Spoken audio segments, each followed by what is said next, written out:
Nous débutons maintenant la troisième partie du livre de l'Apocalypse, qui en fait est la plus longue partie puisqu'elle nous est racontée à compter du 4e chapitre, premier verset, et jusqu'à la fin du livre, le 22e chapitre.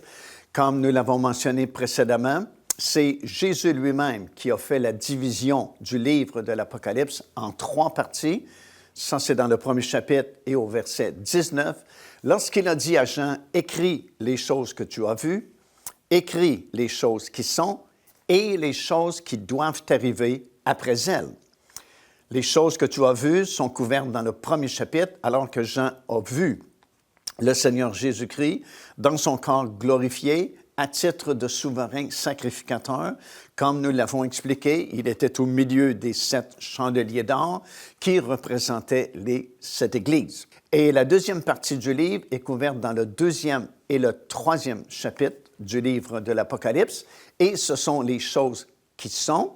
Et nous sommes encore dans cette deuxième partie du livre, puisque les choses qui sont, c'est l'histoire terrestre de l'Église du Seigneur Jésus-Christ.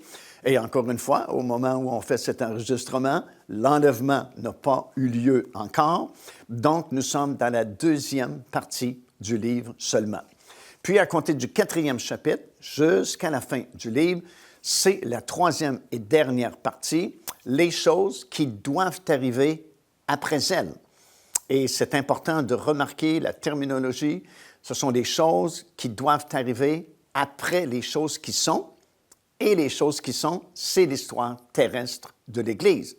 Cela signifie que tout ce qui est écrit à partir du 4e chapitre jusqu'au 22e chapitre, rien de tout ça n'est encore arrivé et rien de tout ça ne peut arriver tant et aussi longtemps que l'enlèvement n'a pas eu lieu. Puis dans Apocalypse, le 6e chapitre, des versets 12 jusqu'au verset 17, nous assistons à l'ouverture du 6e sceau du livre à 7 sceaux. Et là, nous avons plusieurs bouleversements atmosphériques qui se produiront. Tout d'abord, il y aura ce grand tremblement de terre qui se produira. Deuxièmement, ça nous dit que le soleil va devenir noir comme un sac de crin. Troisièmement, la lune entière va devenir comme du sang. Et quatrièmement, les étoiles du ciel tomberont sur la terre. Cinquièmement, le ciel se retirera comme un rouleau qu'on déroule. Sixièmement, les montagnes et les îles seront remuées de leur place. Septièmement, les hommes se cacheront dans les cavernes et dans les rochers des montagnes. Et huitièmement, ils reconnaîtront que la colère de Dieu est venue. Alors, ce sont de grands bouleversements atmosphériques qui se produiront à ce moment-là, à un tel point que les gens du monde, les hommes diront, la colère de Dieu est venue. Mais pour nous, nous ne sommes pas destinés à la colère de Dieu, comme j'ai expliqué précédemment, et c'est pourquoi nous ne serons plus ici sur cette terre, mais déjà nous serons avec le Seigneur là-haut dans le ciel. Puis, entre l'ouverture du 6e et le 7e sceau, il y a un intervalle entre les deux, et durant cet intervalle-là, qui nous est décrit dans le 7e chapitre du livre de l'Apocalypse, les 17 premiers versets, nous verrons les 144 000 Juifs qui seront scellés avec un sceau de protection afin que les jugements de Dieu ne les atteignent point. Et deuxièmement, nous allons voir arriver au ciel cette grande foule innombrable qui se tiendra devant le trône de Dieu avec des palmes dans leurs mains. Alors, tout d'abord, qui sont ces 140 000 Juifs qui seront scellés d'un sceau de protection à ce moment-là? Bien, comme la Bible va nous le dire dans le 14e chapitre, ce sont les prémices de la 3e moisson, les prémices d'Israël. Vous vous souvenez sans doute, nous avons expliqué que Dieu avait établi un calendrier annuel alors que son peuple était libéré d'Égypte et en route vers le pays de Canaan. Dieu leur a donné beaucoup d'enseignements concernant l'agriculture parce que lorsque le peuple était en Égypte, ce n'étaient pas des cultivateurs, mais c'était des faiseurs de briques. Alors, ils ne connaissaient rien à l'agriculture. Et dans le pays où le Seigneur les conduisait, ils deviendront des cultivateurs. Ils vont ensemencer la terre, vont récolter des moissons. Et Dieu va établir un calendrier annuel et va leur expliquer qu'il y aura 3 moissons par année. L'orge au tout début, à l'été le blé et à l'automne les autres fruits. Et ces 3 grandes moissons seront en collaboration avec les 3 grandes fêtes annuelles, la Pâque, la Pentecôte et la fête des Tabernacles. Et non seulement ces fêtes et ces semailles et ces moissons étaient en relation avec l'agriculture, avec la terre, mais ça s'harmonise parfaitement avec la résurrection des justes. Si bien que nous comprenons que la première moisson, l'orge, représente les plusieurs saints de l'Ancien Testament. La deuxième moisson, le blé, représente les plusieurs saints du Nouveau Testament. Et la troisième et dernière moisson, les autres fruits, sont représentés par les 144 000 Juifs qui sont les prémices de la troisième moisson. Donc, il y a déjà plusieurs personnes qui seront au ciel, autant les prémices de l'Ancien Testament que les prémices du Nouveau Testament et les prémices de la troisième moisson, les 144 000. Remarquez que ces 144 000, ce sont des Juifs qui sont parmi les 12 tribus d'Israël, 12 000 de chacune des 12 tribus d'Israël. Alors, ce ne sont pas uniquement 144 000 personnes qui iront au ciel, comme une certaine secte religieuse a enseigné et enseigne encore aujourd'hui, qu'il n'y aura que 144 000 personnes qui iront au ciel. Non, bien sûr, les 144 000, ce sont tous, premièrement, des Juifs. Ce sont 12 000 Juifs de chacune des 12 tribus d'Israël qui sont bel et bien mentionnés dans ce 7e chapitre-là. Et bien sûr, par l'enseignement de la parole de Dieu, nous savons qu'il y aura beaucoup plus que 144 000 personnes qui iront au ciel. Premièrement, nous savons par la parole de Dieu, et nous l'avons expliqué déjà, qu'il y a plusieurs saints de l'Ancien Testament qui sont déjà ressuscités et qui sont déjà au ciel. Nous savons que lorsque cette trompette va sonner, plusieurs saints du Nouveau Testament seront transportés au ciel aussi. Nous savons également que les autres saints de l'Ancien Testament qui n'ont pas été ressuscités après la résurrection du Seigneur Jésus-Christ ont eux aussi été transportés au ciel sans avoir leur corps glorieux. Alors, vous avez ici 2 groupes de rachetés de l'Ancien Testament. Un groupe qui possède déjà son corps glorieux parce qu'ils ont été ressuscités après la résurrection du Seigneur Jésus-Christ, tel que mentionné dans Matthieu, le chapitre 27, versets 52 et 53. Mais vous avez un autre groupe, tous les autres saints de l'Ancien Testament, qui ne faisaient pas partie des prémices de l'Ancien Testament. Eux, ils ont été transportés au ciel à partir du paradis qui était dans le séjour des morts avant la venue du Seigneur Jésus-Christ. Parce que nous savons par l'enseignement que Paul va donner aux Éphésiens qu'après la crucifixion, la mort du Seigneur Jésus-Christ sur la croix de Golgotha, son corps a été déposé dans le tombeau, mais la Bible nous enseigne que son esprit est descendu dans le séjour des morts, parce qu'il faut bien comprendre qu'avant la mort et la résurrection du Seigneur Jésus-Christ, personne ne pouvait aller au ciel en mourant, parce que la route n'avait pas été inaugurée. Alors, tous les êtres humains, justes ou injustes, qui mouraient avant la venue du Seigneur Jésus-Christ, descendaient dans le séjour des morts, les justes du côté du paradis, les injustes du côté de l'enfer. Et lorsque Jésus-Christ est descendu en esprit dans le séjour des morts, il a libéré tous ceux qui étaient retenus captifs. Ça, nous lisons ça dans l'épître de Paul aux Éphésiens, dans le 4e chapitre, au verset 7 et au verset 8. Paul nous explique qu'il est descendu dans les régions inférieures de la terre et qu'il a ramené les captifs avec lui. Qui étaient ces captifs? Bien, tous les autres saints de l'Ancien Testament qui attendaient la venue du Seigneur Jésus-Christ, étant dans le paradis, qui était dans le séjour des morts. Souvenez-vous, quand ce voleur a reconnu le Seigneur Jésus-Christ sur la croix de Golgotha, qu'est-ce que Jésus lui a répondu?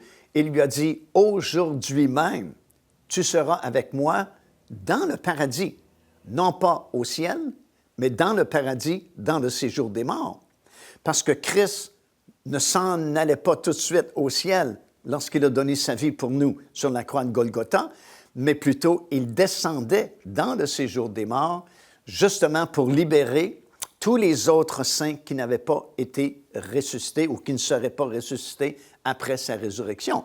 Alors, vous avez déjà des millions et des millions de personnes qui seront au ciel, déjà de cette ancienne alliance, en plus de tous les nombreux saints qui seront enlevés au moment de la nouvelle alliance, en plus de cette grande foule que nous avons parlé, qui soudainement se tient devant le trône de Dieu là-haut dans le ciel.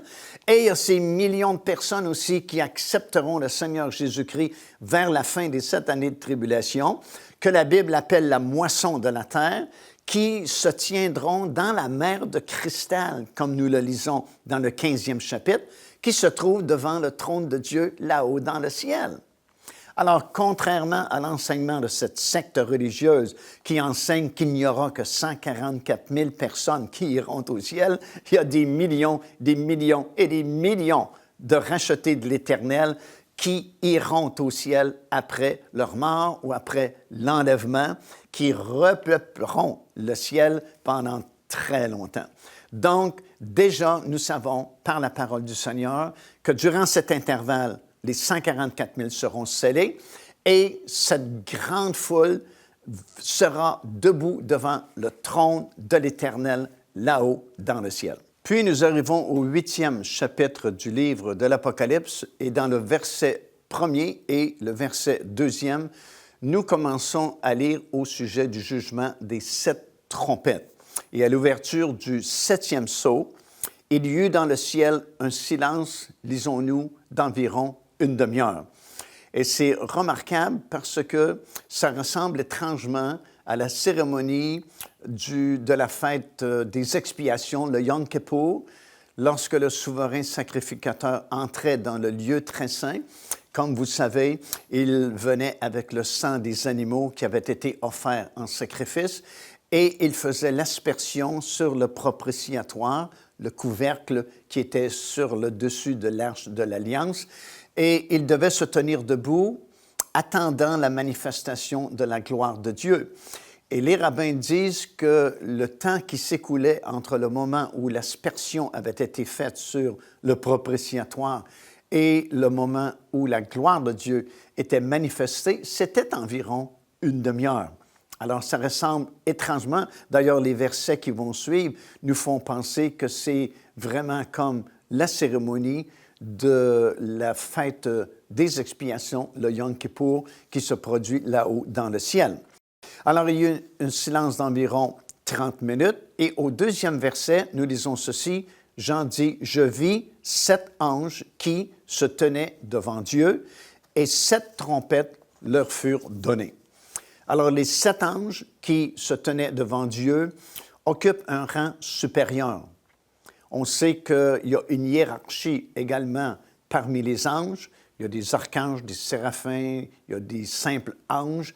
Mais ceux-ci qui ont le privilège de se tenir devant la face de Dieu appartiennent à un rang vraiment supérieur parce qu'ils peuvent justement se tenir devant la face de Dieu, un peu comme Gabriel. L'archange Gabriel va le mentionner dans l'Évangile de Luc, le 1er chapitre et le verset 19. Il va spécifier qu'il a le privilège de se tenir devant la face de Dieu. Ce groupe qui a le privilège justement de se tenir devant la face de Dieu sont aussi appelés dans la Bible le groupe des veilleurs. Nous lisons ça dans Daniel, le chapitre 4, des versets 13 jusqu'au verset 23. Le mot « veilleur » est mentionné à plusieurs reprises. D'ailleurs, dans le livre d'Enoch, nous apprenons que ces anges qui n'avaient pas gardé leur demeure, mais qui avaient provoqué cette race de géants à l'époque de Noé, faisaient partie de ce groupe-là particulier, spécial, qu'on appelle les veilleurs. Dans le livre d'Enoch également, nous apprenons que Dieu avait permis à certains anges de ce groupe-là, des veilleurs, de venir sur cette terre afin d'enseigner les hommes avant que Dieu ne puisse choisir son peuple par l'appel d'Abraham et plus tard la révélation de la loi qu'il avait donnée à Moïse pour le peuple. Alors, c'est un groupe vraiment très particulier. Ces 7 anges qui se tiennent devant la face de Dieu, à qui on a remis 7 trompettes. Et voilà, on est dans la deuxième séquence de ces séries de jugements. D'abord, les 7 premiers sceaux. Et maintenant, c'est le début de cette deuxième séquence de jugement, le jugement des 7 trompettes, qui seront suivis d'une troisième séquence, les jugements des 7 dernières coupes, qui finalement se termineront par le retour du Seigneur Jésus-Christ sur la planète. Alors, lorsque le premier ange va sonner de sa trompette, voilà, la Bible dit qu'il y a une grêle, un feu mêlé de sang qui sera jeté sur la terre, et 1/3 de la terre fut brûlé, et 1/3 de toute herbe verte sera brûlée également. Lorsque le deuxième ange sonnera de la deuxième trompette, il y a comme un météorite qui sera jeté sur la terre, et alors 1/3 de la mer va devenir du sang, 1/3 des créatures marines vont mourir, et 1/3 des navires vont périr. Lorsque le troisième ange sonnera de la troisième trompette, il y a comme une grande étoile ardente, comme un flambeau, qui tombera sur le tiers des fleuves et des sources d'eau, et le tiers des eaux seront changées en absinthe, et beaucoup de personnes vont en mourir. Lorsque le quatrième ange va sonner de la quatrième trompette, il y a 1/3 du soleil, 1/3 de la lune et 1/3 des étoiles qui vont perdre le tiers de leur clarté. Et dans le verset 13 du 8e chapitre, il y a un arrêt entre l'exécution de la quatrième et de la cinquième trompette, et c'est comme un avertissement qui est lancé, et à 3 reprises, le mot « malheur » est répété, « malheur, malheur, malheur aux habitants de la terre », à cause du son de la 5e, de la 6e et de la 7e trompette, qui, en fait, comme j'ai mentionné précédemment, sont 3 malheurs spéciaux. On sait qu'on est dans les séquences de jugement et que la colère de Dieu est manifestée envers ce monde qui a rejeté le seul sauveur possible, le Seigneur Jésus-Christ. Mais ici, ces 3 dernières trompettes sont encore plus intenses. Ce sont 3 malheurs particuliers. Et comme j'ai déjà expliqué, lorsque le 5e ange sonnera de la 5e trompette, des anges déchus qui avaient été retenus captifs dans les profondeurs de l'abîme. Parce que voilà une autre chose intéressante à étudier, la question du séjour des morts. L'abîme, ce n'est pas un endroit très simple, mais c'est un endroit complexe. Et dans la parole du Seigneur, nous lisons au sujet de certaines épaisseurs, certaines profondeurs de l'abîme. Et ces anges déchus qui avaient provoqué cette race de géants à l'époque de Noé sont retenus captifs dans les régions les plus basses, les plus inférieures de l'abîme, et sont gardés pour le jour du jugement, comme nous l'apprenons dans l'épître de Jude et dans l'épître de l'apôtre Pierre. Et à ce moment-ci, lorsque le 5e ange sonnera de la 5e trompette, ils seront libérés de ces profondeurs de l'abîme, vont envahir la planète et vont tourmenter les hommes pendant une période de 5 mois. Et la douleur sera tellement intense que les gens voudront s'enlever la vie, mais en seront incapables. Personne ne pourra s'enlever la vie durant cette longue période de 5 mois à la suite de ces douleurs qui seront infligées par ces anges déchus. Puis le 6e ange va sonner de sa trompette, la 6e trompette, et c'est le 2e malheur. Et cette fois-là, c'est une autre invasion démoniaque. Et nous lisons dans Apocalypse chapitre 9, les versets 13 jusqu'à 21, qu'on permettra à ces 4 super-entités démoniaques qui sont présentement et depuis très longtemps liés au-dessus du fleuve Euphrate dans la région de Babylone. La Bible dit qu'ils seront déliés et ils sont gardés liés jusqu'à l'année, le mois, le jour et l'heure précise où le commandement sera donné de les libérer. Et eux, lorsqu'ils seront libérés ou déliés, pourront permettre à une armée de 200 millions de cavaliers démoniaques d'envahir la planète, en plus des anges déchus qui seront déjà là depuis le son de la 5e trompette. Donc, le monde entier sera rempli d'anges déchus, d'esprits démoniaques et de centaines de millions de ces êtres de ténèbres. Donc, la lumière spirituelle sera très faible à ce moment-là sur la planète. Puis, finalement, il y aura cette 7e et dernière trompette, mais pour le moment, sachons qu'à cette période des tribulations, et on est à peu près au milieu des 7 années de tribulation, ce sera des ténèbres très intenses sur la planète, parce que d'une part, les véritables croyants ont été enlevés, et la Bible dit bien que nous sommes la lumière du monde et le sel de la terre. En plus de ça, vous avez cette invention des anges déchus qui avaient provoqué la race de géants à l'époque de Noé, en plus de ces 200 millions de cavaliers qui vont envahir la planète à ce moment-là. Donc, ce sont des ténèbres spirituelles très intenses. C'est une grande noirceur spirituelle.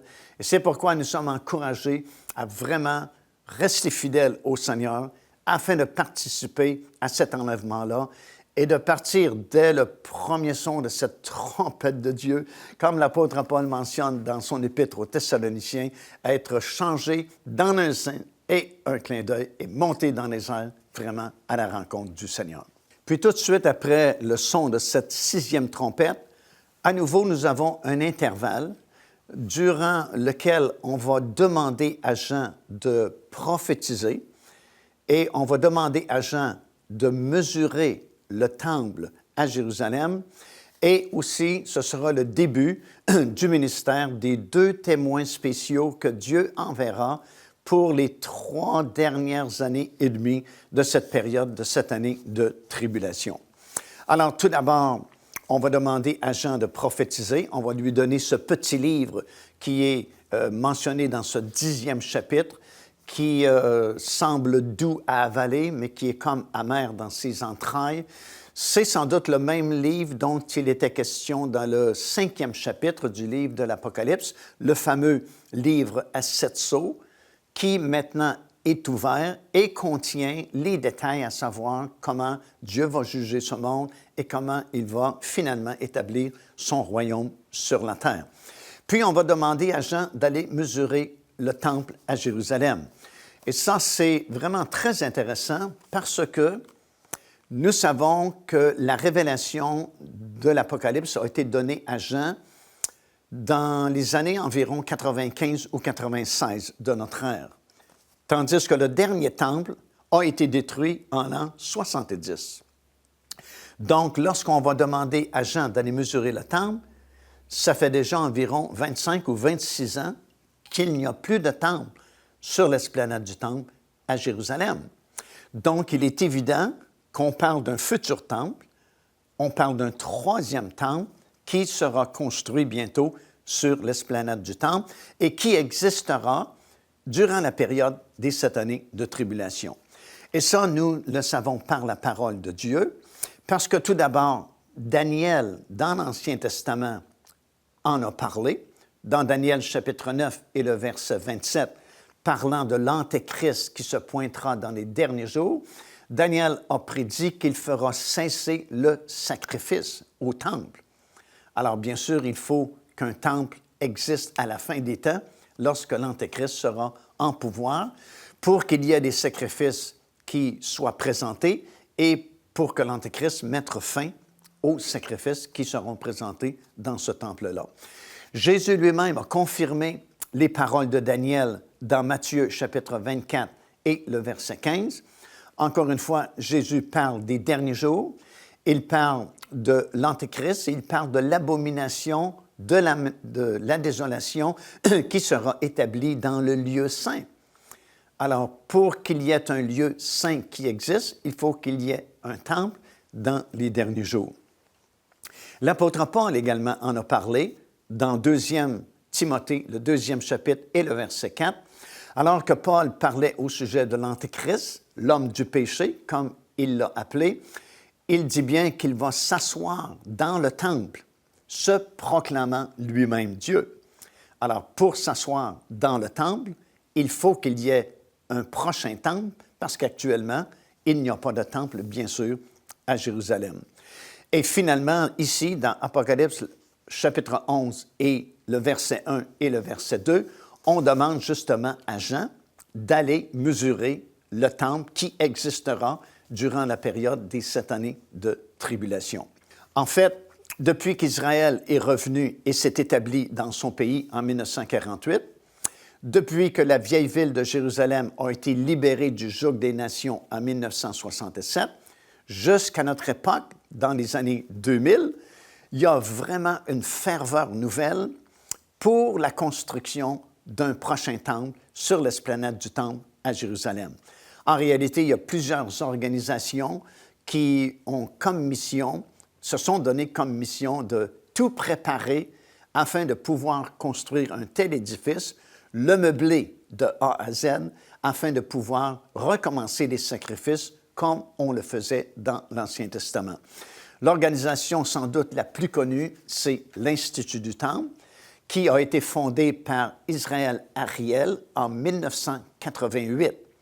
Et j'ai eu l'opportunité de visiter l'Institut du Temple très peu de temps après sa fondation. Et c'est vraiment remarquable parce que déjà à l'époque, bien sûr, il n'y avait pas grand-chose de fabriqué parce que c'était le tout début, mais déjà, on ressentait tout le zèle, toute l'ardeur que ces gens-là mettaient pour vraiment fabriquer tous les ustensiles, les vases et même les vêtements sacerdotaux en vue de la construction d'un futur temple et bien sûr, afin de pouvoir meubler ce temple-là.